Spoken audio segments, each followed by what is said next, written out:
अऊज़ु बिल्लाहि मिनश्शैतानिर्रजीम बिस्मिल्लाहिर्रहमानिर्रहीम। शुरू करती हूँ अल्लाह के नाम से जो बड़ा मेहरबान और निहायत रहम करने वाला है। अस्सलामु अलैकुम प्यारी बहनों, भाइयों और प्यारे बच्चों। हमारे प्यारे नबी हज़रत मोहम्मद मुस्तफ़ा सल्लल्लाहु अलैहि वसल्लम की हदीस मुबारका है, तुम सब में बेहतरीन है वो शख्स जो कुरान पाक सीखे और सिखाए। अल्लाह पाक से दुआ है कि वो हमें इन बेहतरीन लोगों में शामिल फरमाए, आमीन। अल्लाह पाक जिसे 70 बार रहमत की निगाह से देखते हैं उसे अपने दीन के काम के लिए मुंतखब करते हैं।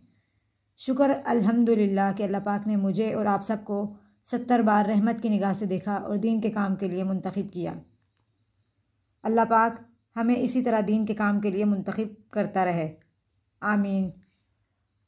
हम चलते हैं अपने सबक नंबर 14 की तरफ, जो कि आज है हमारी तख्ती नंबर 5 तनवीन। लास्ट टाइम हमने पढ़ा था तख्ती नंबर 4 हरकात के बारे में। हरकात किसे कहते हैं एक दफ़ा फिर बताती चलूँ। ज़बर ज़ेर पेश को हरकात कहते हैं। हमने ये भी पढ़ा कि हरकात को किस तरह पढ़ते हैं। हरकात को पढ़ते वक्त 3 बातों का ख्याल रखते हैं। नंबर 1 खींचने से, नंबर 2 झटका देने से और नंबर 3 मजहूल पढ़ने से बचाते हैं। आज हम पढ़ते हैं तख्ती नंबर 5 तनवीन। तो आए मैं आपको तनवीन के बारे में बताती हूँ कि तनवीन किसे कहते हैं और तनवीन को किस तरह से पढ़ते हैं। तो देखें, तख्ती नंबर 5 तनवीन। 2 ज़बर आपको ऊपर नज़र आ रहे होंगे। 2 ज़बर, 2 ज़ेर और 2 पेश को तनवीन कहते हैं। क्या कहते हैं? 2 ज़बर, 2 ज़ेर और 2 पेश को तनवीन कहते हैं। तनवीन को कैसे पढ़ते हैं? तनवीन को गुन्ने के साथ पढ़ते हैं। तनवीन को कैसे पढ़ते हैं? तनवीन को गुन्ने के साथ पढ़ते हैं। अब आप सोच रहे होंगे गुन्ना किसे कहते हैं? गुन्ना नाक में आवाज़ छुपाने का नाम है। गुन्ना किसे कहते हैं? गुन्ना नाक में आवाज़ छुपाने का नाम है।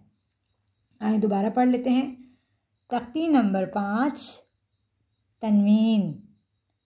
2 ज़बर, 2 ज़ेर और 2 पेश को तनवीन कहते हैं। तनवीन को कैसे पढ़ते हैं? तनवीन को गुन्ने के साथ पढ़ते हैं। तनवीन को कैसे पढ़ते हैं?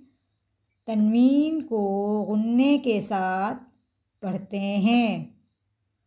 गुन्ना नाक में आवाज़ छुपाने का नाम है। गुन्ना नाक में आवाज़ छुपाने का नाम है। ठीक हो गया। उम्मीद है आपको ये समझ में आ गया होगा कि तनवीन किसे कहते हैं।